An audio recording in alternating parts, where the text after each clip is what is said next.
វិញដូចគ្នាពីវេហាអូចាប់ផ្ដើមបង្គំក្រហមថាវិកម្ម20,000រៀលអូដូចគ្នាបើចឹងពិបាកនៅក្នុងការបញ្ជាដូចគ្នាពីកីឡាករបង្គោលខៀវវេហាបាទបដូរបាទដើរចូលទៅជាបន្តទៀតឲ្យចូលមកកណ្ដាប់ដៃបដូរគ្នាញាប់ស្មេបាទបងប្អូនបាទអរគុណច្រើនទស្សនិកជនជាទីមត្រីបាទបងវាយអារម្មណ៍បងប្អូនយើងមកទស្សនាការប្រកួតគូថ្នាលគុណភាពបាទគឺទម្ងន់25គីឡូក្រាមរិទ្ធីគីងកុងបង្គោលក្រហមរាបង្គោលខៀវវិរៈវេហាបាទទាត់ស្ដាំបាទក៏សងឆ្វេងទៅវិញដូចគ្នាពីគីងកុងបាទទាត់ឆ្វេងដូចគ្នាពីវេហាបាទអរគុណច្រើនបាទជាមួយនឹងការប្រកួតបាទជួចិត្តដើមទឹកទី1នេះគណៈធម្មតីបាទអាដាមញ៉ែមសំអឿនរួមជាមួយនឹងបាទលោកជំទាវនិងអាដាមខៅឆាយឧបត្ថម្ភបង្គោលក្រហមថាវិកម្ម20,000រៀលបាទចំណែកបង្គោលខៀវបាទក៏ទទួលបានថវិកាឧបត្ថម្ភដូចគ្នាអ្នកអាជ្ញាសម្អាងវឌ្ឍនៈរួមជាមួយនឹងអាដាមកវុធីឧបត្ថម្ភថវិកា20,000រៀលដូចគ្នាបាទអរគុណច្រើនយើងទស្សនាជាបន្តទៀតបាទញាក់បន្តិចសិនបាទពីរិទ្ធីគីងកុងបាទវេហាក៏បន្ថយដែរដើរចូលទាត់ឆ្វេងពីគីងកុងសងមួយជើង31ដូចគ្នាពីវេហាបាទគីងកុងគឺជាកីឡាករវ័យក្មេងដែលគាត់មានសិល្បៈហើយវេហាក៏ដូចគ្នា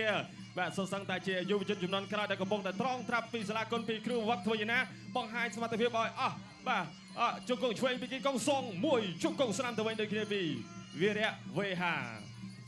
បាទវេហាដើរចូលក៏ច្រឡំបន្តិចពីរិទ្ធីគីងកុងទាត់ស្ដាំពីវិរៈវេហាគីងកុងតដាំងស្លាប់ដើរចូលយកបន្តិចឆ្វេងដើរត្រង់ពីគីងកុងទាត់ឆ្វេងពីគីងកុងបាទទាត់កាប់គោលជាក្រោមជាបន្តទៀតដល់សងបាទមកវិញក៏មានជង្គង់ឆ្វេងដូចគ្នាពីវេហាទាញអស់ចំហ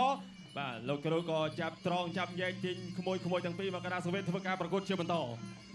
បាទញាក់បន្តិចហើយក៏រំបន្តិចហើយក៏ដើរចូលបន្តិចថយបន្តិចដូចគ្នាទាត់ឆ្វេងពីគីងកុងជង្គង់ឆ្វេងចូលពេញពីគីងកុង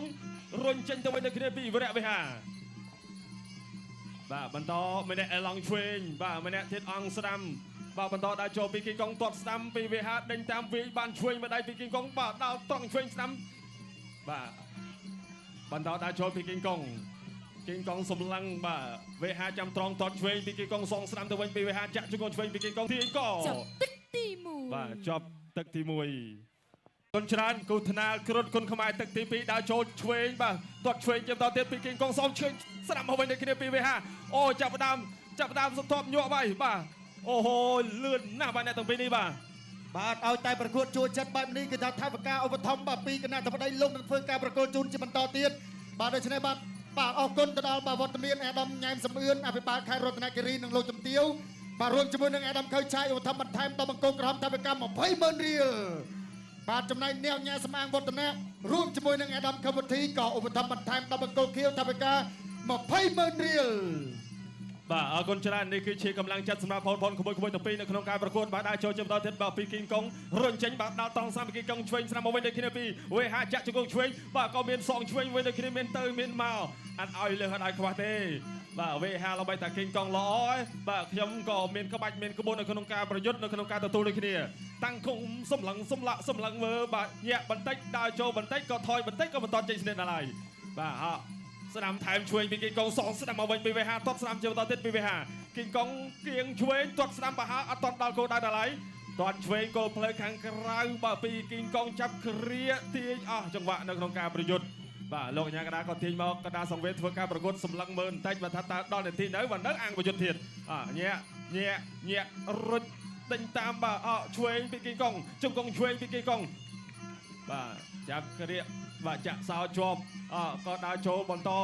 ដើរចូលមកវិញបាទវេហាក៏ដើរចូលទៅវិញដូចគ្នាពីគីងកុងចាប់គ្រាចាក់ជង្គង់សាមរុញអស់ចង្វាក់ជាបន្តទៀត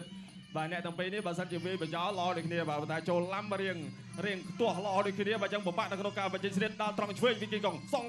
បាទដូចគ្នាពី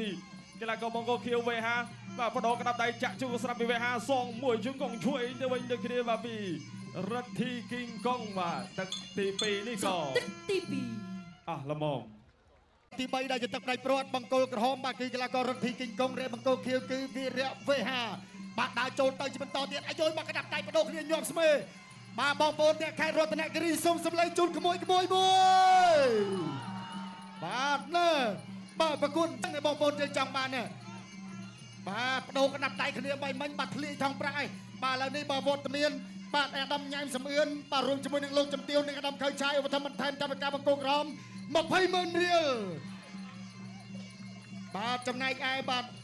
អ្នកអាជ្ញាសម្មាវឌ្ឍនៈរួមជាមួយនឹងអាដាមកម្មវិធីឧបត្ថម្ភបន្ថែមបង្គោលខៀវតាមកា 20,000 រៀលដូចគ្នាបាទអញ្ចឹងសរុបគឺបានម្នាក់60,000 រៀលហើយ